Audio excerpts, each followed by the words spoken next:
¿Qué te preocupa más de cara a 2026 a la hora de analizar pues, cómo está el sistema financiero y los distintos activos de inversión? Si tuviera que escoger una variable, yo diría... Hoy tenemos con nosotros en Investalks a Ignasi Viladesau. Ha gestionado más de 11.000 millones en BlackRock y ahora es director de inversiones de MyInvestor. ¿Seguirá siendo el SP500 la mejor inversión en 2026? ¿Volverán fuerte las empresas europeas y seguirá habiendo outperformance de mercados emergentes? Todo esto y mucho más es lo que vas a ver a continuación. A partir de aquí, ya fue en 2025 y el siguiente lustro o década, tiene mucho sentido tener bastantes más regiones, no solo Estados Unidos. Y creo que Europa va a ser un sitio en el que rentabilidades ajustadas por el riesgo van a ser mejores que Estados Unidos. La última charla nos comentaste que bueno, tú tenías como un 90% de tu cartera prácticamente ¿no? indexada y que con un 10% hacías apuestas más tácticas de especulación o diversión, ¿no? Sí. Lo que sí tengo ahora es...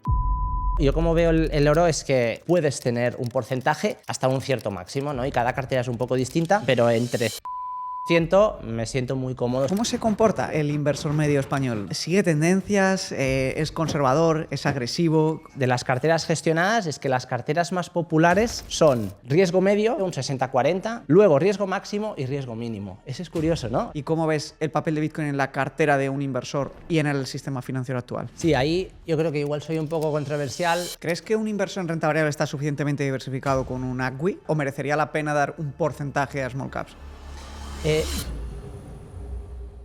Hey, ¿qué tal? Estoy seguro que vas a disfrutar muchísimo este episodio. Ignasi es un auténtico crack y vas a aprender muchísimo. Pero antes de continuar, déjame comentarte algo que creo que te va a encantar. El próximo jueves 5 de febrero estaremos en directo a las 7 de la tarde analizando cuáles son los mejores activos para invertir en 2026 y dándote las tesis de inversión de cada uno de ellos. Vamos a ir de 0 a 100, desde las bases de la inversión hasta lo más complejo que debes saber para invertir con éxito en 2026. Te dejo el enlace abajo para que te registres y además solo por registrarte gratuitamente te vas a llevar mi kit de preparación financiera para 2026 valorado en 200 euros.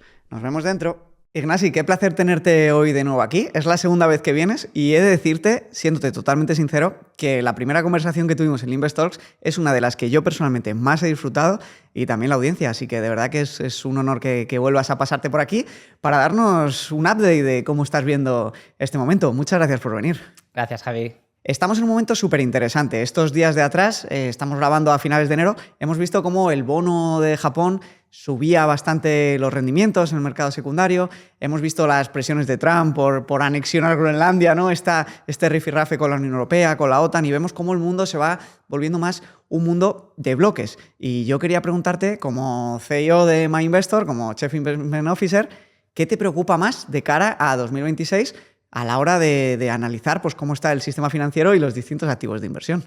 Sí, pues bueno, a ver, Javi, igual es un poco de la vieja escuela, ¿no? Old fashion, pero si tuviera que escoger una variable, yo diría la inflación en Estados Unidos. Y puede parecer un poco, oye, esto es de cuando no estaba Trump, ¿no? Porque ahora Trump ha disruptado, ¿no? todo el tablero de juego. Pero la realidad es que si tuviera que escoger una variable sería esa, porque eso es lo que puede hacer que todo el caso base que yo tengo montado y muchos inversores tienen montados se fuera un poco de lado, ¿no? Podría hacer que los recortes de la Fed se pusieran en duda, podría hacer que el bono americano de golpe se empina, es decir, sube mucho, ¿no? Has dicho el caso de Japón, pero el bono americano le podría ocurrir algo similar si tuviéramos 1, 2, 3 datos realmente malos de inflación. Así que si tengo que enfocarme en uno, esto es lo que me preocupa. Claro, es que la inflación es un tema que es muy relevante, muy interesante para todos los posicionamientos en las tesis de inversión.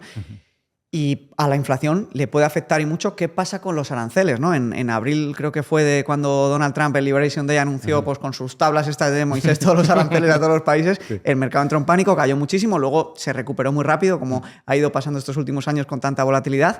Y ahora hay un juicio en el Tribunal Supremo que está pendiente de emitirse el dictamen, si son legales o no esos aranceles, y entre medias Trump sigue amenazando con más aranceles cada vez que se le ocurre un nuevo tema, ¿no? Entonces, ¿qué crees que puede pasar con estos aranceles? Porque había mucho miedo, ¿no? A que el coste fuese para los americanos, el coste fuese para los europeos.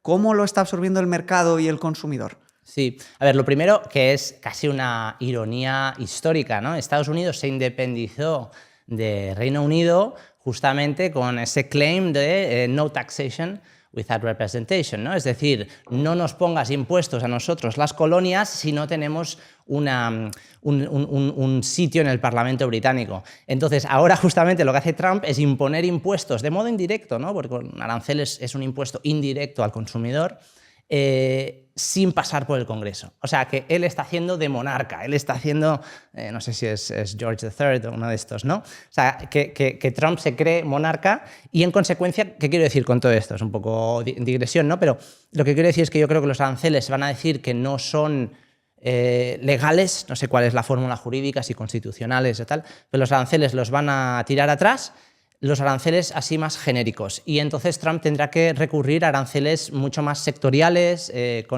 digamos, con excusa de seguridad nacional, como los aranceles que usan muchas regiones del mundo, que es pues, sobre el acero, sobre algunos sectores concretos. ¿Qué quiero decir con esto? Que todavía hay un poco de incertidumbre. Hay un poco de incertidumbre. Yo creo que a las empresas lo que les gusta es, dime el arancel. O sea, me da igual si es 5, 10 o 15. Prefiero que sea 5 que 15.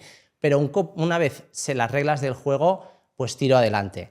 Ahora yo creo que el tablero de juego se va a mover un poco con esta, digamos, declaración de lo que los aranceles son ilegales y vamos a ver volatilidad a corto plazo, sin saber que a medio plazo el sistema se reajusta, ¿no? Pero que yo creo que la volatilidad arancelaria pues está por ahí todavía. ¿Qué crees que ha causado que el dólar se depreciase frente al resto de principales divisas internacionales en este último año, ¿no? Porque vimos que estuvo en paridad en el euro, creo que incluso llegó a estar a 0,90 y tanto más valioso el dólar que el euro, y se ha depreciado muchísimo y ha provocado esto pues, un bull run en el resto de divisas y también en muchos países pues, como emergentes, Europa.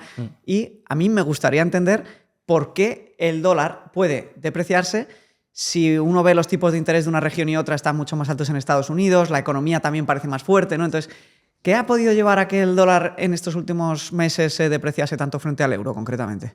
Sí, de un modo muy directo son las políticas de la administración Trump, ¿vale? Esto yo creo que hay una línea muy clara entre lo que ha hecho la administración y lo que está pasando con el dólar. Ahí hay dos temas. Hay un tema puramente macroeconómico o económico, que es Estados Unidos como país con doble déficit, es decir, déficit gemelo fiscal y de balanza de pagos, necesita flujo que va entrando, ¿vale? Este flujo pues, es o japoneses comprándoles deuda o europeos comprándoles deuda y renta variable, ¿no? Entonces, este flujo se ha interrumpido temporalmente y es como un balón, o sea, es un globo, ¿no? Eso es un globo lleno de agua que tiene un agujerito. Tienes que seguir rellenándolo. Esto es la economía americana, ¿no? Y eso así es como funciona. Si se interrumpe un poco el flujo de entrada de compras, que se interrumpió en abril, pues este globo se deshincha un poco, ¿no? El dólar ha bajado. Esto para mí explica un poco de por qué estábamos a 1,03 y se ha ido a 1,17.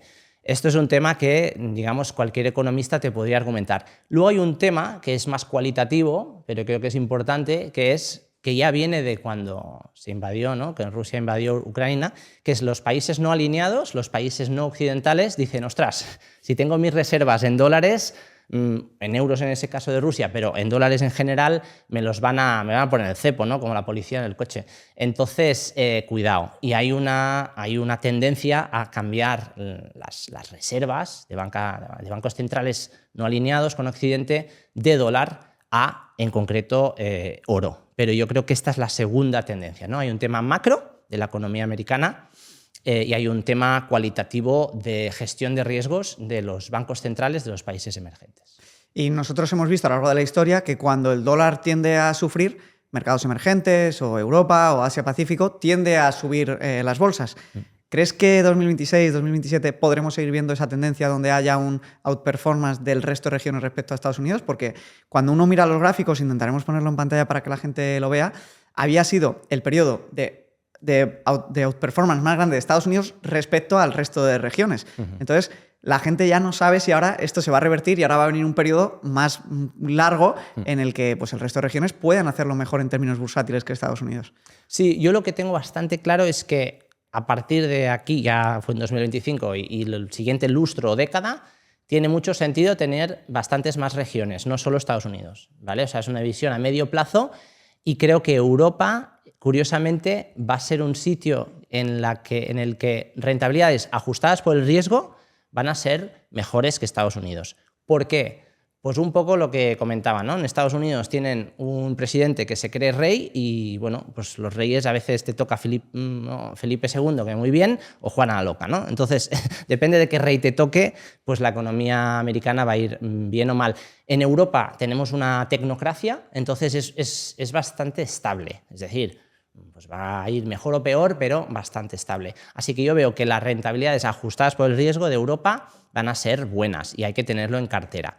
¿Tiene una relación con el dólar? Sí, indirectamente, ¿no? Porque si tú no confías tanto en un presidente americano que, ostras, a saber qué hará mañana, pues entonces inviertes un poco menos en Estados Unidos. O sea que yo creo que hay una vinculación, la que tú has hecho estoy de acuerdo, pero hay también este ángulo extra que es la tecnocracia europea.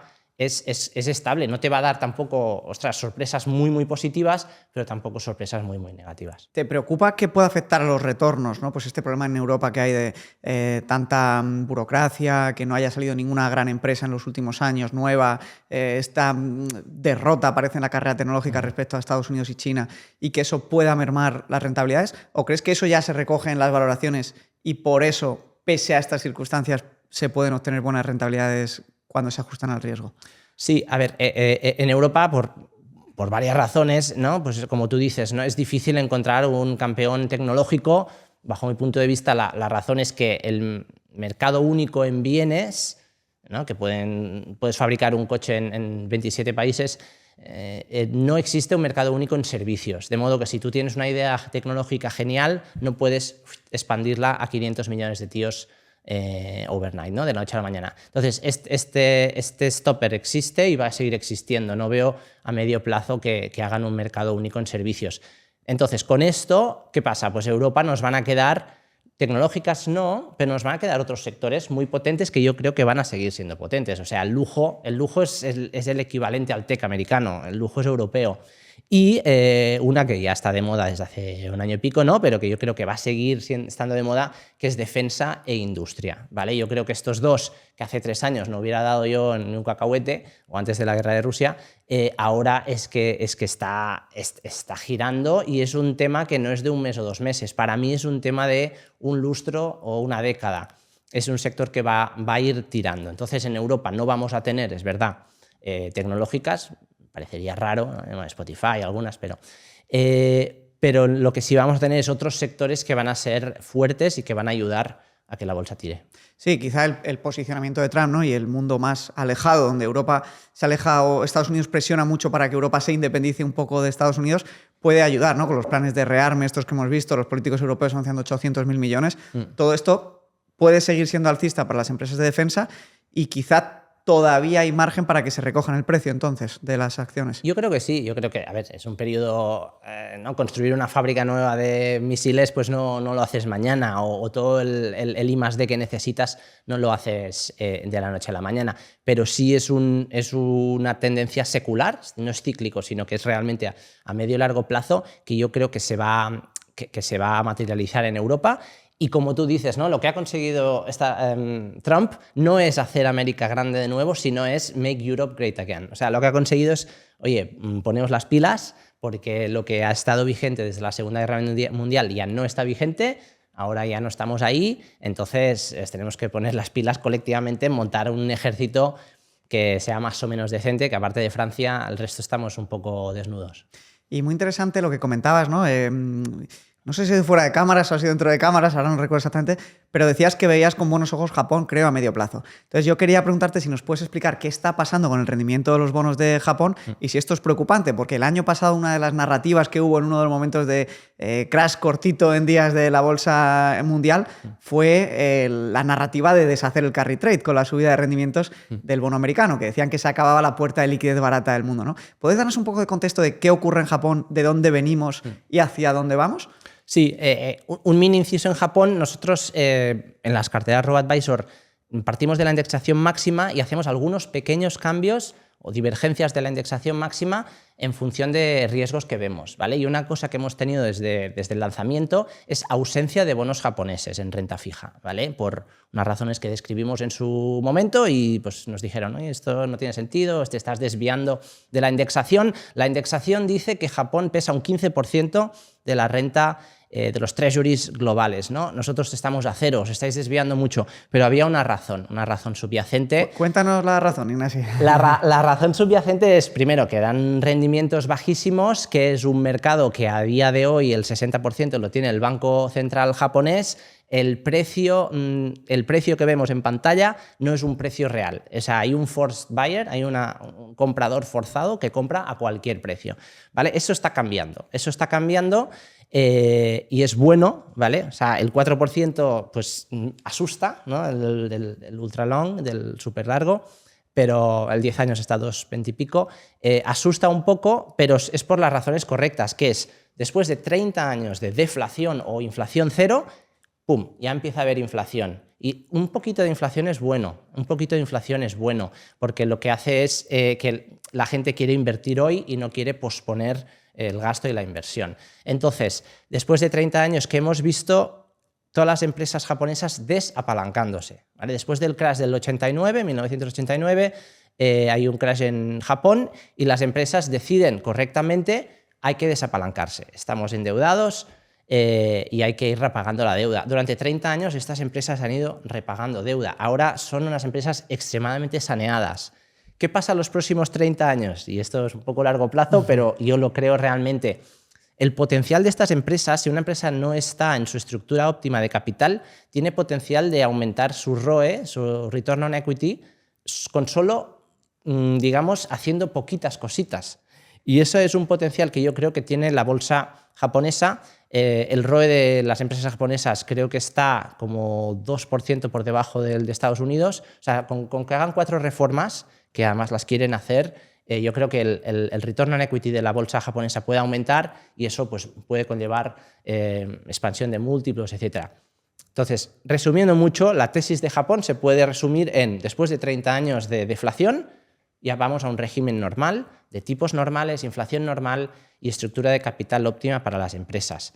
Esto yo no sé si será el próximo mes o 5 años, pero es algo que creo que se va a producir.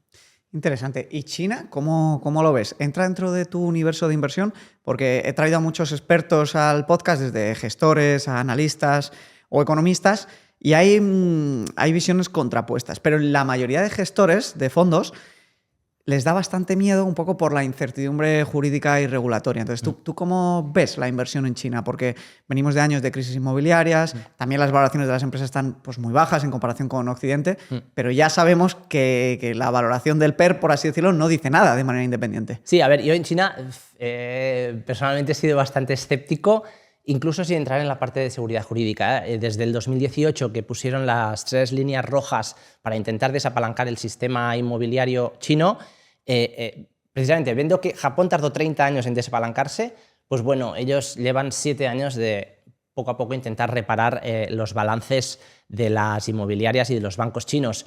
Creo que han hecho muy buen trabajo de momento, pero hay todavía mucho, ¿no? O sea que yo no lo vería como un overweight, no lo vería como poner mucho más peso que el que hay en el índice.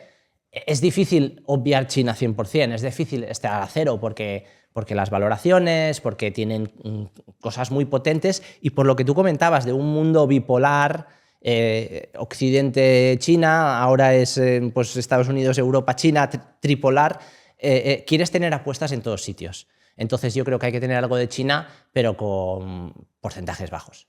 ¿Te sientes cómodo con, por ejemplo, el peso que le dan en el ACWI, que creo que es de un 3-4%? Sí. A ver, tácticamente igual porque en general invertimos en indexación, entonces en emergentes que tienen otras cosas, también hay China. Entonces, en emergentes en concreto yo estoy positivo a medio plazo y al comprar emergentes compro China. O sea, que me puedes decir, oye, es incongruente, pero hacer una apuesta, la apuesta más granular que yo pensaría, pero no es fácil implementarla, es positivo en emergentes y neutro en China. La realidad es que vamos positivos en emergentes y ya está, ¿vale? O sea, desgranar este porcentaje de China de los emergentes es muy complicado.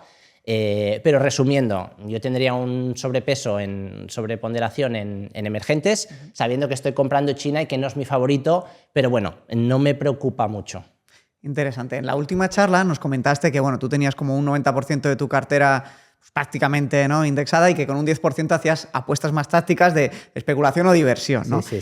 En ese momento nos comentaste que ese 10% estaba posicionado en el sector tech todavía, que bueno, te ha dado buenos retornos y también salud, ¿no? Este año, ¿cómo lo ves? Porque claro, hay mucho debate de qué está pasando especialmente con las grandes tecnológicas de Estados Unidos, ¿no? Todos estos gráficos que salieron de la financiación en el ecosistema IA, la inversión en energía, en infraestructuras, que dicen que también es lo que está haciendo subir tanto el PIB de Estados Unidos. ¿Cómo estás viendo la parte de IA? ¿Hay burbuja? ¿No hay burbuja? ¿Es sostenible? Hay mucho ruido en el mercado. Llevan diciendo que el PER del S&P500 es muy alto muchos años, pero se ha mantenido y lo que han subido han sido las ganancias, ¿no?, en ese periodo. Entonces, ¿cómo lo ves tú ahora mismo a inicios de 2026?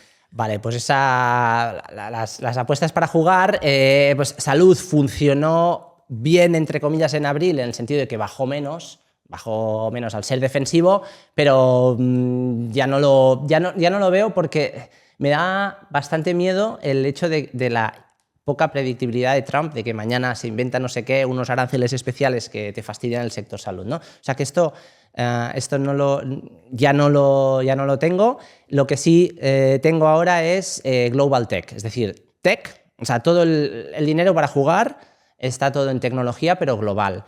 Me puedes decir, bueno, es un matiz para mí importante, porque ya no es solo tecnología de Estados Unidos, sino que te permite acceder a toda la cadena de valor asiática que existe y creo que es relevante, ¿no? Entonces, yo creo que con esto te estoy diciendo que no lo veo mal, ¿no? Si pongo mi dinero para jugar ahí. ¿Por qué? Pues sí, las valoraciones son altas, pero también si miramos lo que tú dices, hay beneficios. O sea, no es como que sea una valoración alta porque los beneficios sean exiguos o inexistentes, sino que simplemente pues, hay muchas expectativas. ¿Puede haber decepción? Sí. Yo creo que la decepción se va a enfocar en algunos nombres muy concretos, que puede ser que, ostras, pues esto nos habías prometido esto y tal, y la acción en concreto baja un montón, pero que en agregado Global Tech, tecnología global, yo creo que va a ir bien. Una cosa que la gente a veces no mira es el hecho de que estas empresas tienen ROEs muy altos, ¿no?, return on equities altos, tienen márgenes altos. Entonces, yo compro el argumento de que como inversor puedo estar dispuesta a pagar más por una empresa de mayor calidad, que tiene rentabilidades sobre capital elevadas, que tiene márgenes empresariales elevados. Y el contraargumento es, ¿comprarías una empresa que tiene un margen empresarial del 0,2, que con solo que cambie un poco se va a un margen negativo? Seguramente no, lo pagaría mucho por esa empresa. Entonces, ese es mi argumento, ¿no? Que yo lo compro, que es una empresa de mayor calidad, voy a pagar más. Sí, no pasa nada. Claro, es muy interesante. Además, hay algo que se ha puesto muy de moda, que es criticar la concentración del S&P500, porque creo que ha llegado al 30-40% el peso de las 5 o 10 primeras posiciones. Pero cuando uno mira los índices mundiales, el S&P500 es de los menos concentrados que hay. Entonces, ¿debe de preocuparse la gente realmente por esta concentración? ¿O es un beneficio de la propia indexación porque se ha visto en los estudios que realmente el mayor retorno del mercado de capitales viene de muy poquitas empresas a lo largo de la historia?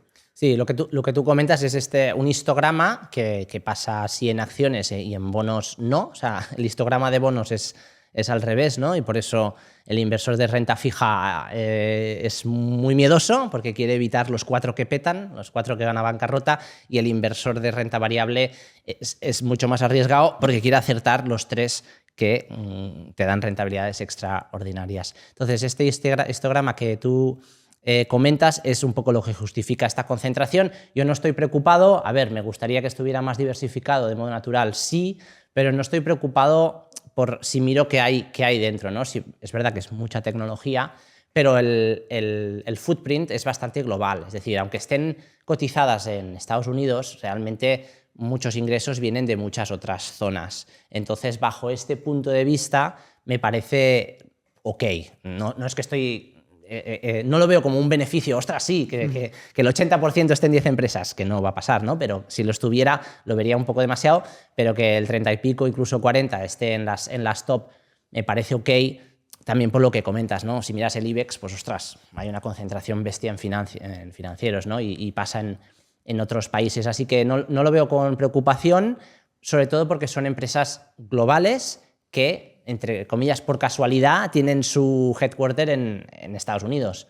Pero es casi una empresa global realmente. Estamos pegando un buen repaso al programa de renta variable.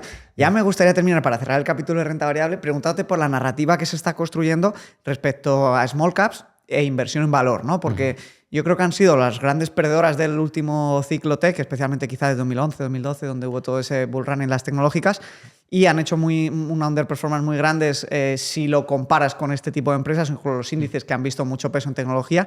¿Cómo estás viendo tú esto? ¿Puede ser que llegue el momento ahora por fin de las small caps, como está pasando con Europa, emergentes, o no hay datos suficientes para posicionarse a favor de las small caps? Yo ahí distinguiría small caps americanas. Me parece que las expectativas son muy altas. Creo que, no te quiero decir mal, pero que la expectativa es que crezcan beneficios más de un 50%, que esto es bestia, ¿no? La barra está muy alta, ¿no? Si tienes que saltar por encima de la barra. Así que en las americanas yo no estaría especialmente positivo, sabiendo que puede haber razones, ¿no? Pero al final, todo el tema de aranceles impacta mucho más a las medianas y pequeñas que a las grandes. Las grandes van a la Casa Blanca, hacen un par de donaciones y resulta que hay una exención para el iPhone, ¿no? O sea, que este tipo de cosas las pequeñas y medianas no pueden hacerlo. Entonces esto, las americanas no estoy especialmente positivo.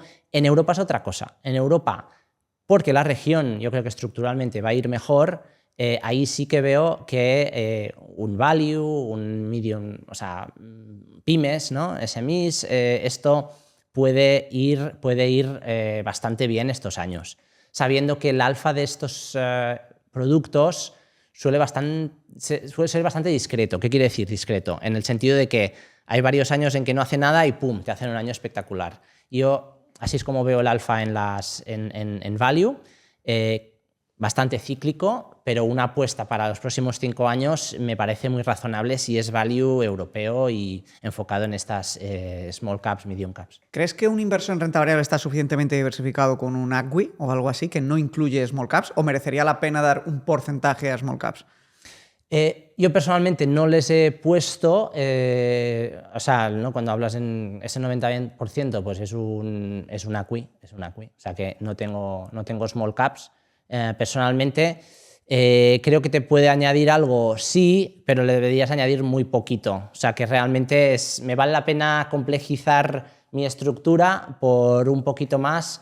No sé, creo más en poner apuestas tácticas, mira, ahora las small caps creo que van a ir bien, más que añadir al ACWI esta capa de empresas pequeñas. Pero bueno, es una preferencia. Si quieres meter un 5% de small caps, pues tampoco pasa nada. No es una mala idea, sabiendo que es un poco más volátil. Interesante. Y pasando a la renta fija, que yo creo que es la otra gran pieza central de muchos inversores y muchas carteras, y es el activo que más dinero mueve en el mundo, ¿cómo ves 2026? ¿No? Porque tenemos el bono del Tesoro americano a 30 años que no bajan los rendimientos, por mucho que haya bajada de tipos, porque el mercado pues, o no las compra o exige más rendimiento, ¿no? Por todo esto que vemos de los déficits fiscales, quizá de la impredictibilidad de la administración de Trump, el bono de Japón también subiendo. Y claro, esto para el que tiene bonos a largo plazo pues no es positivo. ¿Cómo posicionarías tú a un inversor conservador que se plantee pues, tener una estrategia súper sencilla de renta fija para un 40-50% de la cartera? Yo, para este año, y seguramente 2027 será similar, algo muy tranquilo es la renta fija europea, ¿vale? Ahí, sin necesidad de cubrir, porque solo bonos eurozona, yo veo que Europa va a ser un oasis, ¿no? Lo que comentaba en renta variable de que hay una estabilidad se traslada en renta fija en la estabilidad de que la inflación está bajo control y está a objetivo, on target. El Banco Central está on hold, está parado, ni sube ni baja, no hay expectativas de que haga nada, tranquilito. Entonces yo veo ahí unas cuantas cosas que hacen que Europa va a ser un oasis de una estabilidad del, yo qué sé, te va a dar el 2 o el 2 y pico. Bueno, depende de cuánta duración cojas, ¿no? Pero que te va a dar unas rentabilidades muy, muy razonables, muy estables, que en otras zonas del mundo, como dices Estados Unidos, pues es que igual la inflación da un mal dato, te puede hacer un -10, o resulta que hay una recesión mundial la gente va a comprar y va a hacer un más 10, ¿no? O sea, la volatilidad de la renta fija americana no me compensa tener, si es un inversor conservador, no me compensa ahora tenerla en cartera.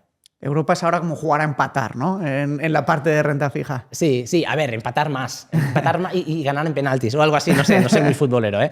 Pero yo creo que, exacto, es muy defensivo, muy tranquilito. Y bueno, una de las tendencias que hemos visto en 2025, que ya empezó en 2024, ha sido el rally de los metales, ¿no? ¿Por qué crees que está ocurriendo, ¿no? Esas subidas en oro, en plata y en todo lo que tiene que ver con los metales realmente?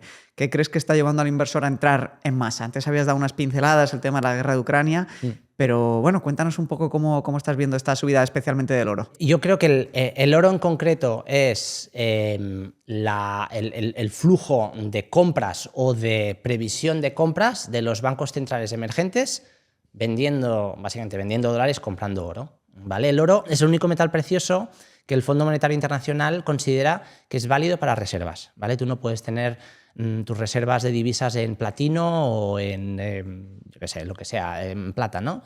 Silver. Entonces, esto no lo puedes tener, así que para mí hay un gran montón de dinero que se va a mover y esto creo que va a continuar. No me digas si el oro se va a 6.000, 7.000, o sea, no lo sé, pero creo que hay un soporte para la valoración del oro versus el dólar, ¿vale? Ese flujo se va a producir y el resto de metales preciosos yo lo veo como un spillover, ¿no? De cuando el vaso está tan lleno, pues que influye el resto de metales por ratios históricos de que el oro comparado con tal, pues tiene que estar en este tipo de rango. Así que lo veo como exceso de compra o de liquidez que va a beneficiar el resto de metales preciosos, pero el driver principal es esta reestructuración de que los países no alineados, incluso si eres India, que es más o menos una democracia, pero no es occidental, no quieres tener tus reservas en dólares porque, bueno, les pasó a Afganistán, ¿no? Que cambió el régimen y dijeron, bueno, creo que tampoco tenían mucho dinero, pero tenían como 2 billion en Nueva York, en dólares, y el nuevo régimen no le gustaba a Trump. Y entonces dijeron, bueno, voy a coger mi dinero. Y, ¡ostras!, está bloqueado. Entonces, claro, esto no lo quieres, ¿no? Lo que quieres tener es pues, unos lingotes de oro que puedas transferir rápidamente y digamos, monetizar si es necesario. Y para el inversor que entró y ha visto su parte de oro bastante revalorizada, ¿crees que todavía tiene tirón? Porque lo que comentas es un poco una tendencia estructural que, viendo un poco el panorama geopolítico, no parece que vaya a interrumpirse, ¿no? Porque esa desconfianza, de momento, no parece que vaya a convertirse en una relación amorosa entre los dos grandes bloques. Correcto. Yo como veo el oro es que tienes que tener no tienes, pero puedes tener un porcentaje hasta un cierto máximo, ¿no? Y cada cartera es un poco distinta, pero entre 0 y 10% me siento muy cómodo. Si alguien me dice, oye, tengo 10% de mi cartera en un ETC de oro, vale, me parece correcto. Hay un momento en que la volatilidad de la cartera se te ve dominada por el oro. ¿Vale? El oro, aunque sea muy seguro en algunas digamos, métricas, la realidad es que es volátil. Es tan volátil standalone como la renta variable. O sea, si tú miras la bolsa y el oro, una volatilidad similar.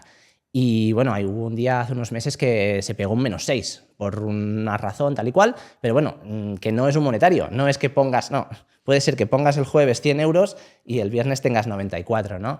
Entonces, dada esta volatilidad del oro, yo creo que tienes que poner suficiente como para diversificar, sí, que estructuralmente yo creo que ahí tiene sentido, pero que cíclicamente, si tienes un -6 un día, no te domine toda la cartera, ¿vale? Y por eso es subjetivo, pero yo creo que un máximo de 10 es razonable. No eres tan catastrofista como Ray Dalio, ¿no? Que dice que este es el inicio ya del fin del sistema monetario, del sistema geopolítico, y creo que llamaba hasta poder tener un 25% de oro en la cartera. Sí, Dalio, bueno, lo conocéis, ¿no?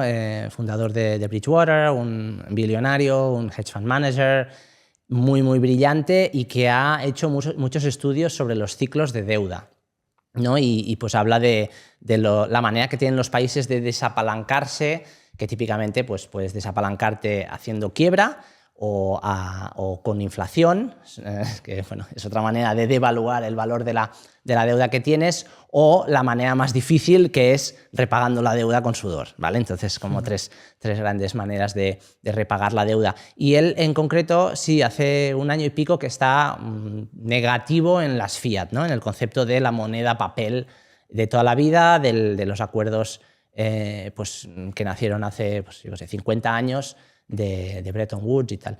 Entonces, sí, yo creo que él es un poco más catastrofista que yo, ¿eh?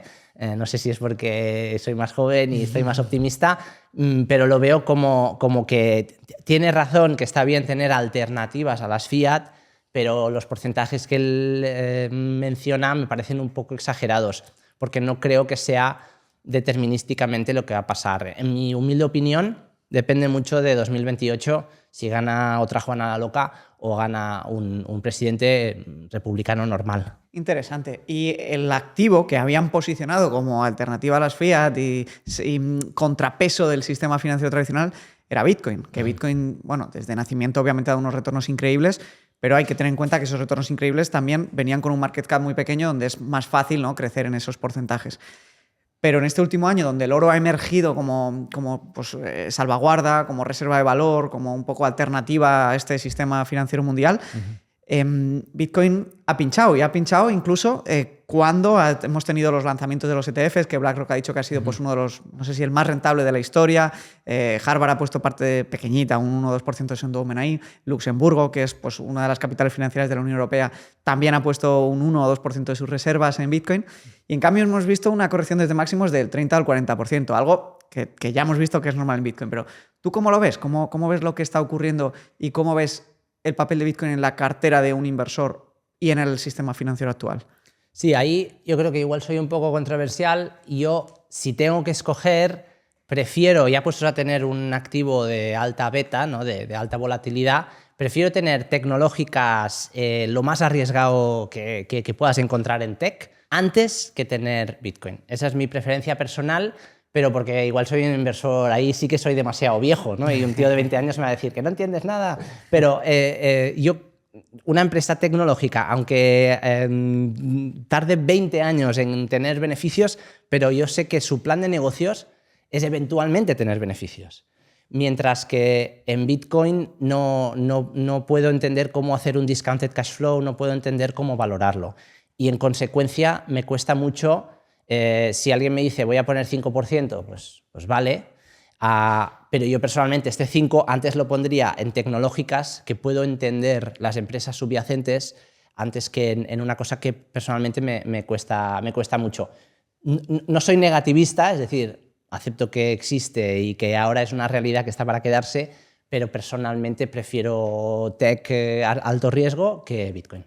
Interesante la postura. Al final, yo creo que lo enriquecedor es ver todas las visiones de todos los expertos que venís y que cada uno pues saque sus conclusiones y cree su cartera. Y eso que has dicho sí que me parece muy interesante y me gustaría recalcarlo, que es que aunque tengas una apuesta que tú la ves muy clara, tengas cuidado con el porcentaje de la cartera que le asignas, porque si tú tienes un 80-90% de la cartera core bien estructurada, pues si luego, oye, que el 5 o 10% te sale genial, pues estupendo, has conseguido rentabilidad adicional. Que no, te ha mermado un poquito, pero no te evita llegar a donde tienes que llegar a largo plazo, ¿no? Y Nasi, yo creo que hemos pegado un repaso muy bueno principal a renta variable, renta fija, metales y Bitcoin. Vamos a pasar un poquito a qué es lo que haces tú en tu día a día, ¿no? Porque, oye, yo creo que genera curiosidad a la gente entender qué es lo que hace un Chief of Investment Officer en un banco, que además es un banco muy especializado en inversión y ahorro no financiero, ¿no? Entonces, cuéntanos un poco qué es lo que haces dentro de MyInvestor, ¿a qué te dedicas? Sí, buena pregunta, ¿no? es pregunta de comida de Navidad. Y es como, ¿y tú qué haces? Tú sales en redes sociales, ¿no?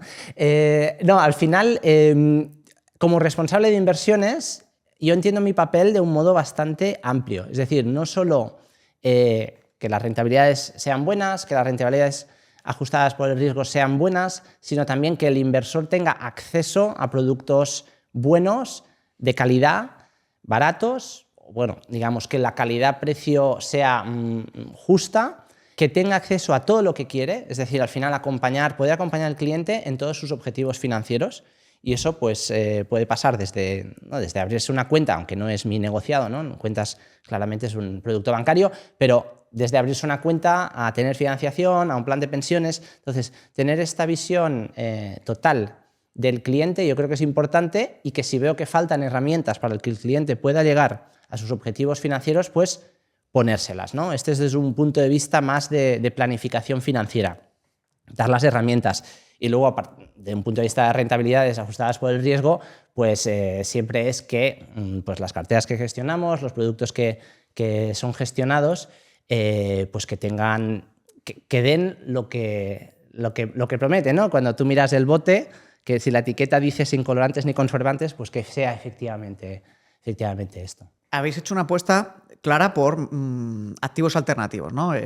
Crédito privado, que especialmente ha sido una de las macro tendencias globales, y yo creo que el retail lo está aceptando muy bien, pero con el tema del crowdfunding, crowdlending, adelanto de facturas, ¿qué riesgos hay que la gente no ve, ¿no? Porque siempre pues, se tiende a destacar lo bueno, ¿no? Oye, voy a prestar dinero, voy a adelantar dinero, voy a recibir una rentabilidad semi-garantizada, pero ¿qué problemas hay? O en un escenario de incertidumbre económica o riesgo del sistema financiero, ¿qué riesgos hay realmente para el inversor que hace un adelanto de factura o hace un préstamo a un promotor?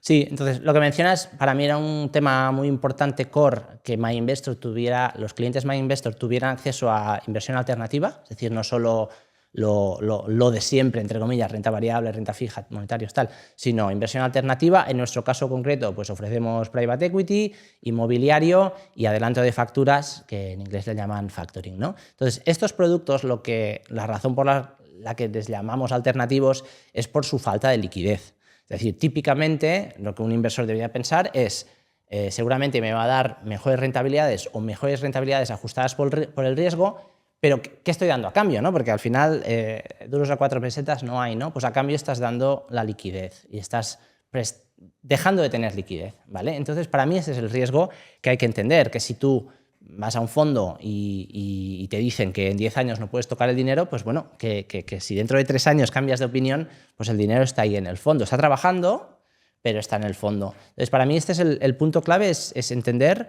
la ausencia de liquidez. Dicho eso, estamos muy tranquilos, o al menos yo estoy muy tranquilo en lo que distribuimos. Hay un cierto filtro, ¿no? No es como que todo lo que salga en el mercado se ponga en el escaparate, sino que se ponen cosas en las que yo personalmente creo. Y bueno, el crowdfunding inmobiliario creo que es una gran manera de invertir en ladrillo con trocitos, ¿vale? El mínimo 500 euros es en la plataforma. Entonces, claro, alguien con 5.000 no podría casi nunca invertir en inmobiliario, y en cambio puede invertir en 10 proyectos, ¿no? Yo creo que esto es muy beneficioso. Y lo de factoring también. Aquí el riesgo principal que yo veo es la falta de liquidez, que tú has dejado por un proyecto de 3 meses y puede que esto se te alargue. Puede que has puesto 100 euros y en vez de al cabo de 3 meses recuperas tu dinero en 8 meses. Eso dirías, ostras, pues está muy bien que no puedas perder. A ver, has perdido el tiempo, porque ese dinero en tu cuenta remunerada te hubiera dado X, pero lo veo bastante seguro desde el punto de vista de pérdidas nominales, de que el papelito de 100 euros sea 100 euros al final. ¿Qué porcentaje crees que un inversor retail debería tener alternativos de su cartera? Sí, a ver, en private equity en concreto la regulación marca máximo 10% y me parece muy razonable, porque es una regulación de 2022 bastante nueva. Me parece bien que el inversor retail vaya entendiendo, porque private equity es que tiene ciclos de 10 años. Entonces, me parece muy bien. Luego, si vamos a inmobiliario, casi por concentración sectorial, yo no tendría más de la mitad del patrimonio, pero es una preferencia. Hay quien tiene el 100% porque le encanta y entiende mucho el inmobiliario, pero yo no tendría más de la mitad. Y en factoring, dado que la falta de liquidez existe, pero es a muy corto plazo, es a 1 mes, 2 meses, 3 meses, lo veo que podrías tener casi todo el patrimonio ahí, mientras no lo necesites. No estoy muy preocupado, ¿vale? O sea, si tuviéramos que escalar, private equity poquito, inmobiliario puedes tener un poco más, pero nunca más de la mitad. Es subjetivo, pero creo que deberíamos ir por ahí.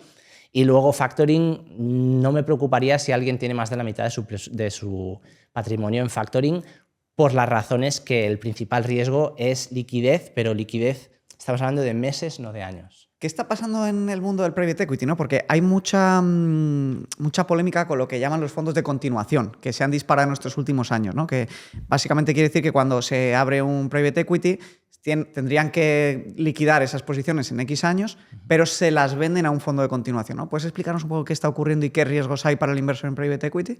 Sí, en private equity al final las palabras son muy bonitas. Lo que quiere decir es empresas no cotizadas, ¿vale? Que en vez de ir a Bloomberg y ves Google y compro, no cotiza, no lo puedes ver en Bloomberg o no lo puedes comprar inmediatamente, ¿no? Ese es el punto, la diferencia entre private equity o listed markets. Entonces, lo que está ocurriendo, lo has descrito muy bien, es que los fondos que pensaban que en 10 años distribuirían capital, pues están tardando 11, 12 años, por ejemplo, o fondos que pensaban que en 8 distribuirían capital, pues están tardando 9, 10. Es decir, se está tardando más en que el gestor pueda realizar ese valor que pensaba que iba a realizar para los partícipes, para los inversores. Y en consecuencia, lo que está pasando es si un vehículo quería devolver capital al cabo de 10 años, pues vende las empresas, en vez de salir a bolsa a la empresa o venderlo a una empresa competidora o lo que sea, pues lo venden a otro fondo de private equity, ¿no? Y eso, pues hay un debate de esto es pasarte las fichas entre tú y yo, ¿no? Y al final todo queda en casa. Entiendo la crítica, pero al final es una manera ingeniosa de dar liquidez, de que si tú has prometido 10 años, pues puedes devolver el capital. La razón por la que hay menos salidas de lo habitual, pues un poco la incertidumbre, por desgracia, la incertidumbre de Trump no ha ayudado, ¿no? Estas ventanas de salida, típicamente, por eso les llaman ventanas, porque a veces hay 3 meses muy buenos en que salen muchas empresas a bolsa, se produce mucho M&A, ¿no? Mergers and acquisitions, compras y ventas, y entonces ahí se produce mucha liquidez y luego pues hay unos periodos un poco más de sequía. Esto es habitual, es cíclico, y habrá un momento, no puedo predecir cuál, en el que se alinearán los astros y habrá muchas salidas. No me preocupa, pero es el gran asterisco, cuando comentábamos riesgos, es la liquidez, de que te han dicho 10, pero seguramente en el folleto te dicen 10, pero podemos extenderlo a 12. Y cuidado, porque a veces son 10 años o son 12, ¿no? Claro, y ahí igual baja la rentabilidad anualizada y a lo mejor entonces ya no es tan interesante la rentabilidad ajustada al riesgo, ¿no? Con el tema de la iliquidez. Sí, en private equity hay un tema muy... es un poco de digresión, pero es muy importante. No existe un indexado de private equity. Entonces, la dispersión entre los managers más buenos y más malos es brutal. ¿Qué quiero decir con esto? Por ejemplo, si comercializamos un fondo de Venture Debt, que son fondos que históricamente siempre han dado entre un 7 y un 18. Está como muy acotado. Un fondo de secundarios, que siempre han dado esto, pues entre un 5 y un 20. O sea, que la dispersión de la asset class sea baja nos permite a nosotros que creemos que estamos ofreciendo un buen manager, pero incluso si nos equivocamos, el cliente tiene una buena experiencia. Y esto es radicalmente opuesto a un tipo de fondo que nunca hemos distribuido, que es Venture Capital. Venture Capital tienes una dispersión de entre managers peores que te dan un menos 30% anualizado y un más 30%. Esto sería arriesgar, para mi punto de vista, si yo comercializo un fondo aquí y la pifio escogiendo el manager, mi cliente puede tener un menos 30% y eso no lo quiero, ¿no?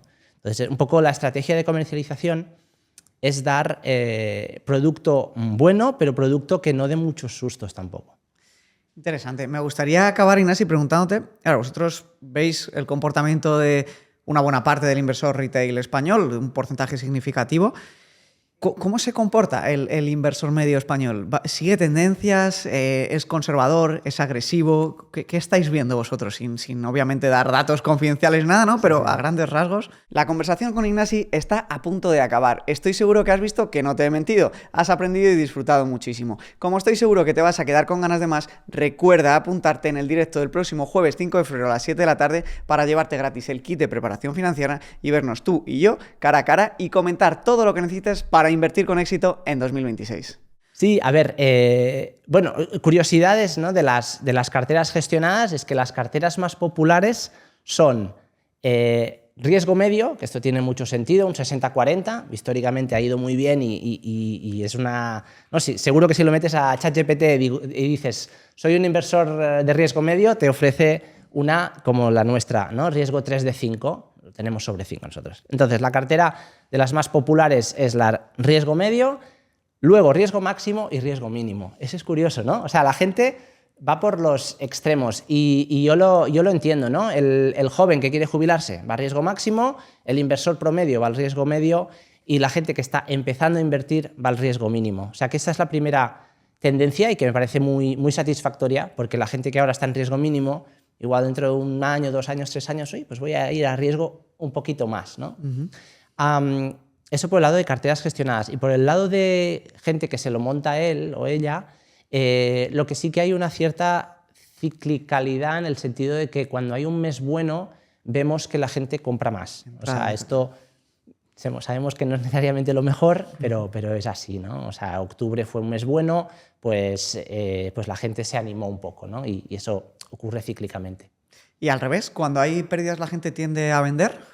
En nuestra plataforma, lo estaba mirando justamente el otro día, en nuestra plataforma no hay un aumento estadísticamente significativo de ventas, hay una disminución de aportaciones, que eso me parece muy bueno. O sea, que alguien, lo mejor sería, ¿no?, buy the dip, ¿no?, que cuando baja tal y crees en el activo pones más. Pero puede ser que no tengas más capital, tal y cual, me parece súper lógico. Pero lo súper bueno, que estoy muy contento, es que la gente no vende. O sea, en abril la gente no vendió. Y eso es impresionante, porque es verdad que cuando ves un -10, -15, da un poco de pánico, ¿no? Sí. Lo que sí que es cierto es que, claro, estos últimos años ha habido caídas agresivas en corto plazo, pero muchas personas que han entrado al mercado no han visto quizá durante 1, 2, 3 años la cartera bajar, y quizá eso psicológicamente puede ser más duro. Sí. Lo bueno es eso, que no se produjo. Yo tenía un poco de miedo, ¿no? Por lo que te dices, que, ostras, imagínate, el año pasado, en Navidades, el cuñado te dice, oye, hazte una cartera, se la hace, entre que tarda no sé qué, ya estamos en febrero, pone el dinero y en abril cae. ¡Ostras! ¡Qué susto!, ¿no? Pues en este caso concreto, por las razones que sea, yo esperaría que es por la educación financiera que va mejorando, pues la gente no vendió. Sin duda. Y que yo creo que esto pasa en la vida, ¿no? Siempre es peor cuando te imaginas que algo va a pasar que cuando pasa. Tú ya ves que ha ocurrido y dices, bueno, mi vida sigue igual, ¿no? Tampoco voy a vender. Y esperemos que entre todos que estamos aquí ayudando a que haya más educación financiera, pues la gente cada vez sea más consciente de que la volatilidad es normal, entienda muy bien los productos que compra y que vea lo que ha pasado los últimos 20, 30 años. Porque cuando lo ves y ves que ha habido esas caídas, pero que 5, 6, 7 años después pues ha seguido haciendo máximos, yo creo que ese es el mejor remedio al miedo de la volatilidad. Oye, Ignasi, pues ha sido un auténtico placer tenerte de nuevo aquí.